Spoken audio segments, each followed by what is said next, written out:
फिर प्रोसीजर। अभी now let's assume एक असेसी को हमने वक्त पे नहीं पकड़ा था, या फिर पकड़ा था लेकिन ढंग से नहीं पकड़ा था। अब अपने को उसकी एक इंफॉर्मेशन मिली, किसमें से, रफ सीएस में से कुछ मिला। अब आगे क्या होगा सोचो तुम लोग। अरे अपने भी एक काम कर दो, मैं वो एग्जांपल लेके चलता हूँ। कौन सा एग्जांपल था मेरा? प्रॉपर्टी बेचने का। क्योंकि इसी एग्जांपल से बात करेंगे ना, कम्युनिकेशन बहुत सिंपल हो जाता है। ऐसे बहुत एग्जांपल बनते हैं। Let me take one example कि मैंने प्रॉपर्टी बेची थी और उसका कैपिटल गेन मैंने रिटर्न्स में डिस्क्लोज नहीं किया था, और उनकी खबर उनको कैसे पड़ी? रजिस्ट्रार ने उनको खबर कर दी।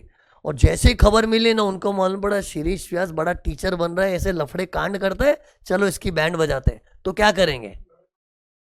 4 स्टेप्स फॉलो करेंगे। प्रोसीजर में 4 स्टेप। ओके, पहला स्टेप क्या होगा मालूम है? नोटिस भेजो। सुनना, अगला स्टेप क्या होगा? नोटिस भेजो, फिर नोटिस भेजो। 3 नोटिस लगातार आएगी, फिर बाद में ऑर्डर पास होगा। अरे एक बार ऊपर ऊपर से बता रहा हूं। Notice notice notice order, 4 step है। ट्रस्ट में ये थियोरी इतनी हॉरिबल है ना, तुम लोग देख लोगे ना स्टडी, पागल हो जाओगे। मैं इसको इतना फिल्टर करके छोटा करके बता रहा हूं, हर चीज कवर होगी शॉर्ट में। Okay, notice notice notice order, 3 back to back notice आएगी। वो क्या नोटिस है बताऊंगा, बट ये तो तुम लोग भी गेस कर लेते ना कि अपनी चोरी पकड़ी गई है तो उसका नोटिस तो आने ही वाला है। तो नोटिस भी 3 है।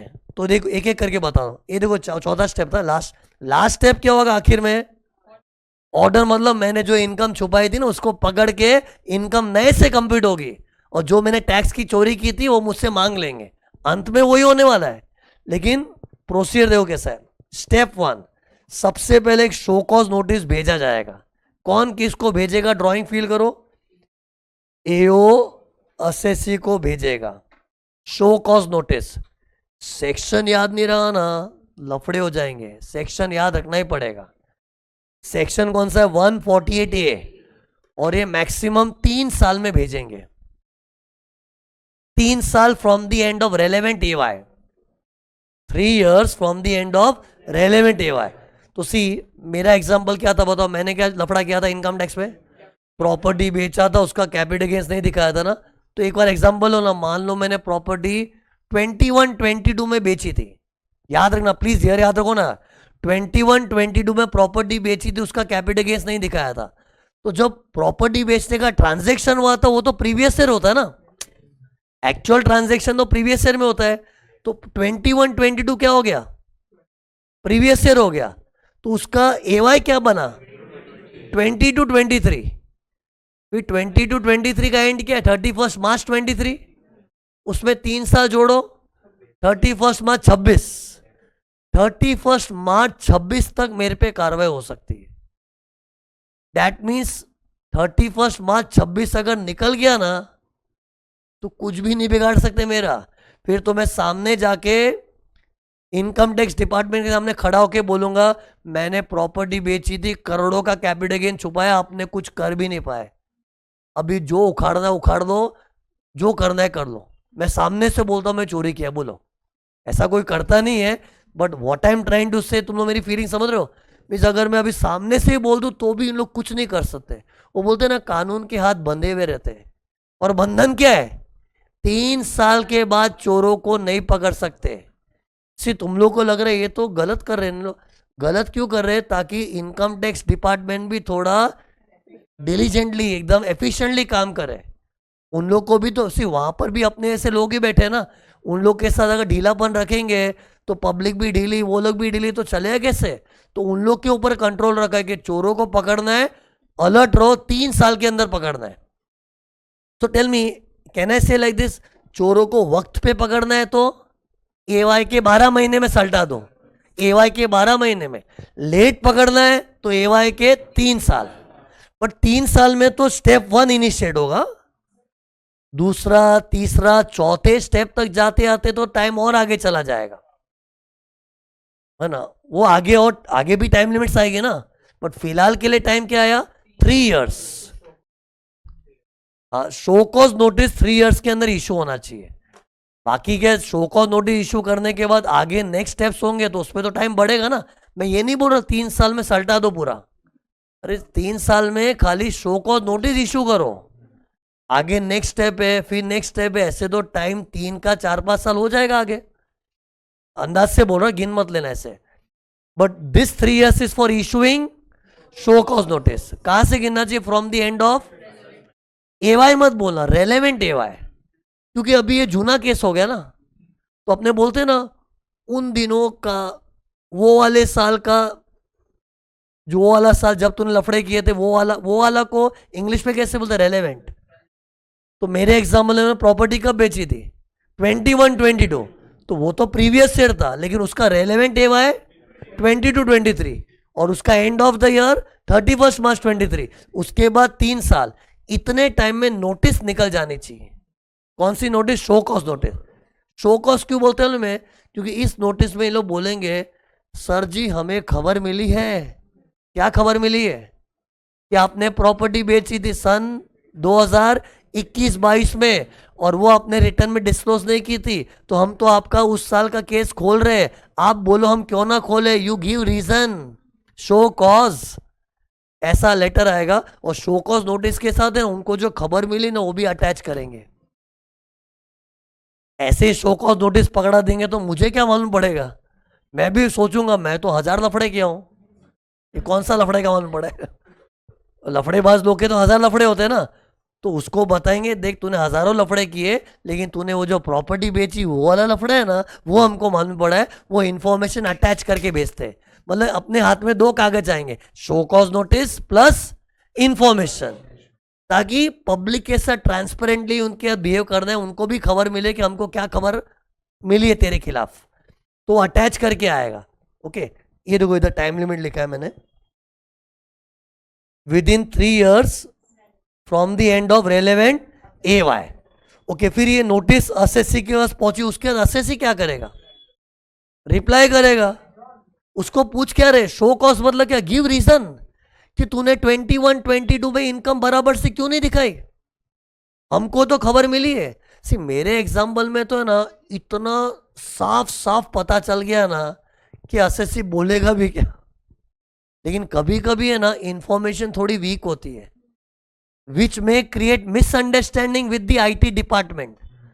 तो उसमें अगर मुझे सामने शो कॉज करने मिले ना, तो मैं बोल सकता है किस इंफॉर्मेशन पे उछल रहा है, ये कुछ भी नहीं है, तेरे को कुछ भी क्या क्या पता नहीं क्या ही क्या है लग रहा है मेरे बारे में, ऐसा कुछ नहीं है। तो मैं शो कॉज में अपने आप को राइट प्रूव कर सकता हूँ, फिर केस ड्रॉप हो जाएगा, उधर ही ड्रॉप हो जाएगा।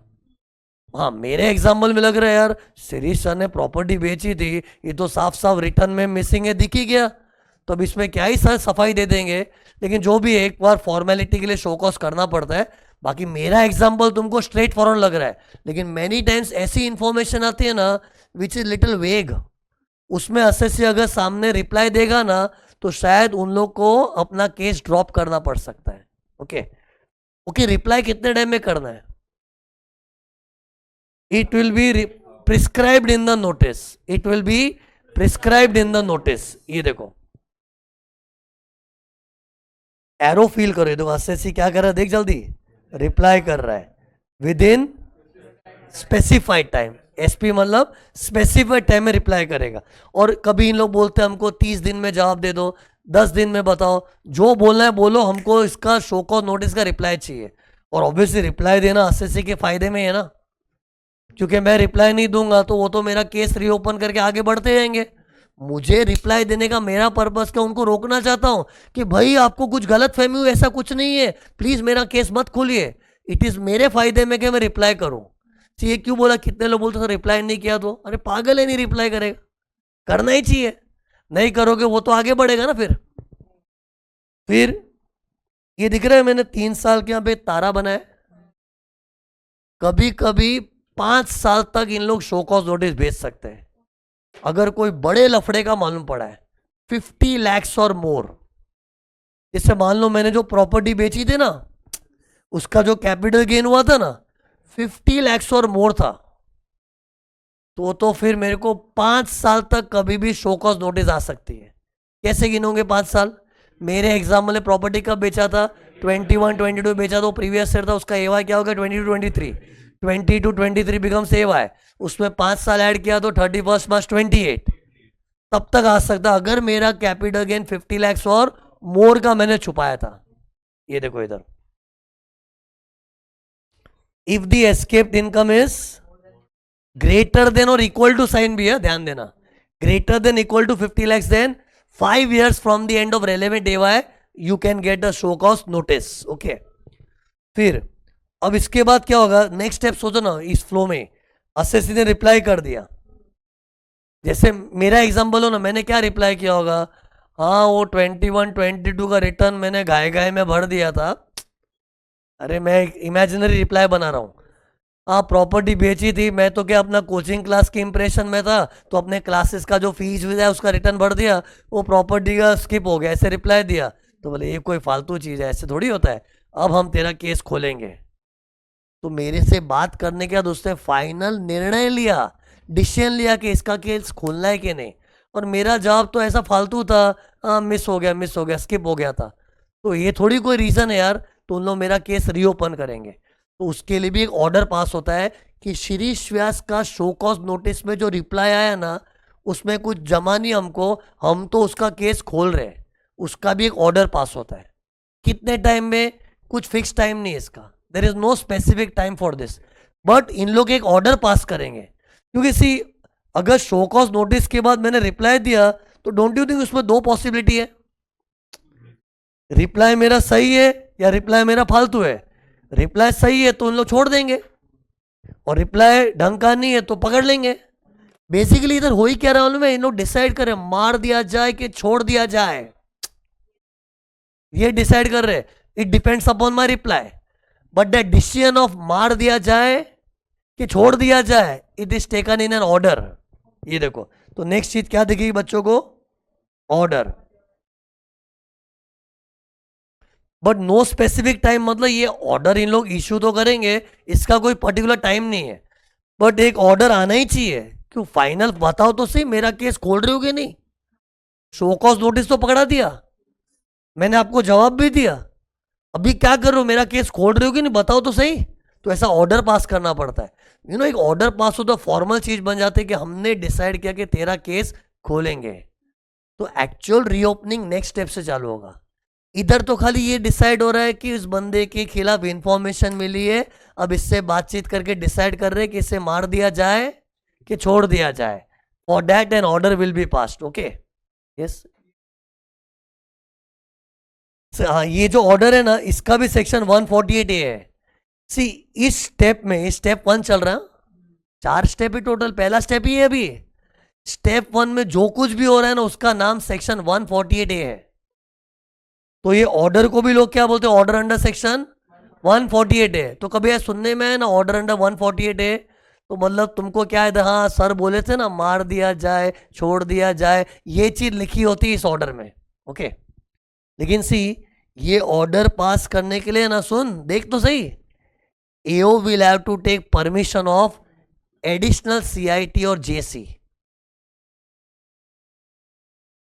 एओ रिक्वायर्स परमिशन ऑफ जेसी या एडिशनल सीआईटी। अब देखो, आज मैंने तुमको हायरार्की देख के रखा था कि नहीं, ये देखो, लुक हियर, ये ना, किसकी परमिशन लेनी पड़ेगी, जेसी या एडिशनल सीआईटी। इसका मतलब समझ, जब परमिशन लेनी पड़ेगी ना, तो जरूर एओ या आईटीओ होगा या एसीडीसी होगा, तभी तो परमिशन लेनी पड़ेगी।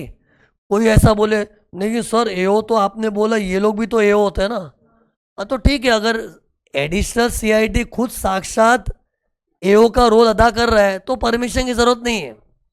बट मैंने क्या बताया, प्रैक्टिकली क्या होता है, ये एडिशनल सीआईटी और जेसी लोग है ना, बड़े केस में हाथ डालते हैं, रेड जैसी पार्टी होती है ना, उसमें ही इन्वॉल्व होते हैं, ब्लॉक असेसमेंट जो बोला था मैंने। बाकी ऐसा कोई रूल नहीं है, कल को कोई स्टूडेंट मेरे को ऐसा डाउट पूछते ना, सर ये जो आप रीओपनिंग अभी जो पढ़ा रहे हो ना अभी, इसमें अगर हमारा एओ एडिशनल सीआईटी है तो ठीक है, then he doesn't need permission because he is matured enough. Who needs permission if your case is handled by ITO और एसीडीसी। ओके, और 99% ये कहीं लिखित नहीं दिया है कानून में, लेकिन मैं बता रहा हूँ बेस्ड ऑन एक्सपीरियंस, 99% या तो आईटीओ तेरा केस देख रहा होगा या एसीडीसी। एसीडीसी का फुल फॉर्म क्या है? Assistant commissioner deputy commissioner. वो लोग ही मेरा केस हैंडल कर रहे हैं, तो ऑब्वियसली जब ये लोग केस हैंडल करते हो तो they need permission of JC या एडिशनल सीआईडी। इन दोनों में से किसी का भी परमिशन लो और परमिशन लेके ऑर्डर पास करो जिसमें लिखा होगा कि मार दिया जाए कि छोड़ दिया जाए। अब समझा मैंने तुमको आज हायरार्की क्यों बता दिया? सी पढ़ाने में ना सीक्वेंस बहुत इंपॉर्टेंट है। आज अगर मैं सीक्वेंस को थॉटफुली प्लान नहीं करूं ना, ये subject can become a terror also. Okay, तो सी, तो एक काम करो अपनी ड्राइंग में ना, ये एओ को ऐसा फील करो ये कोई जूनियर एओ होगा या आईटीओ या एसीडीसी। फिर उससे किसकी परमिशन ली? आइदर जेसी और एडिशनल सीआईडी। ये दो इधर लिखा है, prior approval of either additional CID और जेसी विल बी रिक्वायर्ड। ओके, कोई बोले उससे बड़े आदमी की परमिशन लो, तो कहीं पे भी नहीं आ सकता है, इन्हीं से लेना है। अरे इन लोग के ऊपर भी होते हैं ना सीसीआईटी वो लोग, उन लोग क्या, अरे वो लोग बोले मेरा क्यों टाइम वेस्ट कर रहा है? सिर्फ परमिशन देना भी काम हो जाता है यार। आज मेरे से कोई परमिशन मांगने आया तो मैं उसको केस को स्टडी करने में टाइम डालना पड़ेगा, फिर परमिशन दूंगा ना। तो सी कितने लोग को लगता है सर जब इसकी परमिशन ले तो इससे और ऊपर वाले की परमिशन भी तो ले सकते हैं। ऐसा नहीं होता है, जिसकी परमिशन बोला है उसी का लेने का। इधर मेरे पास दो ही ऑप्शन है, या तो मैं जेसी की परमिशन लूंगा या फिर एडिशनल सीआईडी। इन्हीं दो में से किसी की परमिशन लेनी पड़ेगी। ओके, एक सेकेंड। तो ये परमिशन ले ली, फिर स्टेप 1 खत्म। ओके, यस, खत्म हो गया सिस्टम। ये सिस्टम चल रहा है अभी। That was a system. See 1 सितंबर 2024 के पहले अलग सिस्टम था। 1 सितंबर 2024 के पहले अलग सिस्टम था परमिशन का। अभी जो परमिशन की बात की ना, लेकिन अपने तो 1 सितंबर 2024 के आगे निकल चुके। अपनी एग्जाम में ईयर क्या है बताओ? 25-26, विच इज अवे फ्रॉम 1 सितंबर 24। मतलब मैं मेरे प्रीवियस पैचेस में ना थोड़ा अलग पढ़ाया था, खास करके जो परमिशन का रूल है ना वो मैंने थोड़ा अलग पढ़ाया था। ओके, तुम लोग से बात करता हूँ ना। तो सी इसका डाउट क्या था कि सर मैंने सुना है कि अपने को सीआईटी सीसीआईटी उनका परमिशन लेना पड़ता है, लेकिन सी वो सिस्टम चेंज हो गया है। 1 सितंबर 2024 में भयंकर चेंजेस आए थे, ये जो थियरी चल रही उसमें। ओके, और वो 1 सितंबर 2024 मतलब गए बैचेस में ही एप्लीकेबल हो गया था। अरे गए मेरे पुराने बैचेस में ईयर क्या था, लास्ट प्रीवियस बैचेस में 24-25, और 1 सितंबर 24 उसी में आ रहा है ना। और तुम लोग का ईयर तो और आगे आ गया, तुम लोग तो अभी 25-26 ईयर में डील कर रहे हो। So what I am teaching is the amended law. सी ऑफिस में हम लोग बहुत बार काम करते हैं ना, ऑफिस में तो पुराने केसेस देख रहे होते हैं ना, but as a student of CA final you have to study the latest updated law. Okay, so इसकी परमिशन लेनी पड़ेगी, एडिशनल सीआईटी या फिर जेसी की। ओके, अब है ना इसमें एक एक्सेप्शन है, ये स्टेप 1 है ना, कभी कभी करने का जरूरत ही नहीं है। सी स्टेप 1 में हम क्या डिसाइड कर रहे हैं, ये बंदे के खिलाफ इंफॉर्मेशन तो मिली है, लेकिन इसको मार दिया जाए कि छोड़ दिया जाए, चलो बात करके देखते हैं, ये डिसाइड कर रहे हैं ना।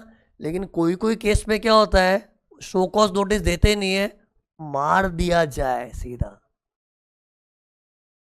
सीधा केस रीओपन ही कर देंगे। कब मालूम है?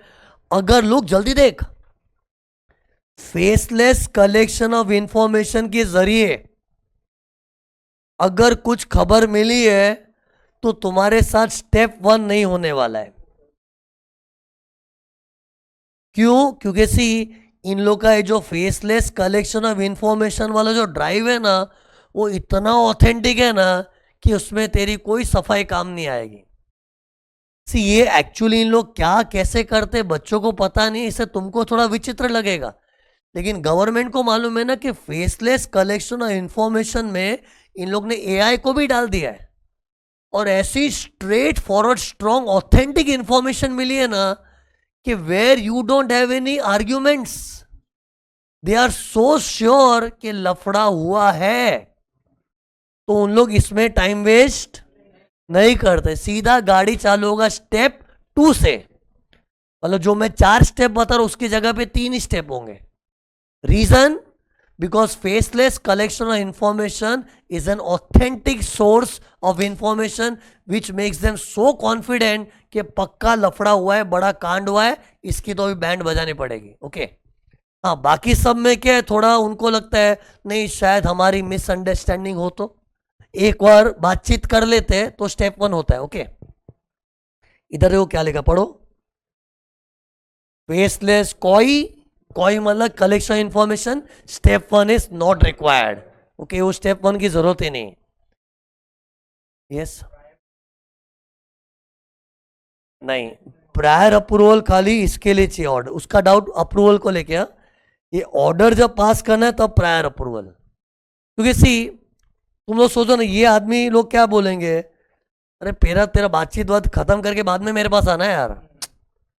सी पहले एओ जो होगा ना, जूनियर एओ असेसी से बातचीत कर लेगा, अरे शो कॉज नोटिस के बाद मीटिंग होगी ना, रिप्लाई कैसे देते, ज़्यादातर लोग पर्सनली मिल के आते, ऐसे थ्रू ईमेल भी रिप्लाई दे सकते हैं, बट पब्लिक कोई प्रिफर करती है मैं फेस टू फेस मीटिंग करके आता हूँ। और जब इन लोग मिलजुल के बातचीत किए तो फिर बाद में एओ ने जो डिसाइड किया होगा ना, यार इसका तो केस खोलना ही पड़ेगा या फिर इसको छोड़ देना पड़ेगा, ये उसने सोचा है, बट उसकी सोच से नहीं चलता ना, then he has to take permission. In short, permission is only when the final order is pass to decide whether to reopen the case और नॉट। ओके यस, बट इधर शो कॉज नोटिस भेजने के लिए permission, वो तो show cause तो क्या, मेरे को किधर से भी खबर मिली, चल पकड़ा दो शो कॉज नोटिस, बुलाओ चल बातचीत करते, फिर लगा लफड़े वाला है तो फिर बाद में परमिशन लेके बोलूंगा मुझे तो लफड़े वाला लग रहा है, क्या मैं इसका केस रीओपन करूं, तो वहां से ग्रीन सिग्नल आया तो करेंगे। कहां से ग्रीन सिग्नल, एडिशनल सीआईटी और जेसी। स्टेप 1 हो गया, छाप लो बराबर से, अच्छी तरह दिमाग पूरा सीन छाप लो। सी मैंने इधर पता है इसको ज्यादा ऐसा हाईलाइट जैसा क्यों किया है, मेन स्टेप का नाम ये है, चीजें मल्टीपल दिख रही है लेकिन मेन स्टेप का नाम और मेन टाइम लिमिट होता है, उसको देखो मैंने एक अलग ही कलर से प्रोड्यूस किया है। शो कॉज नोटिस भेजना 148A में within 3 years from the end of relevant AY is step number 1।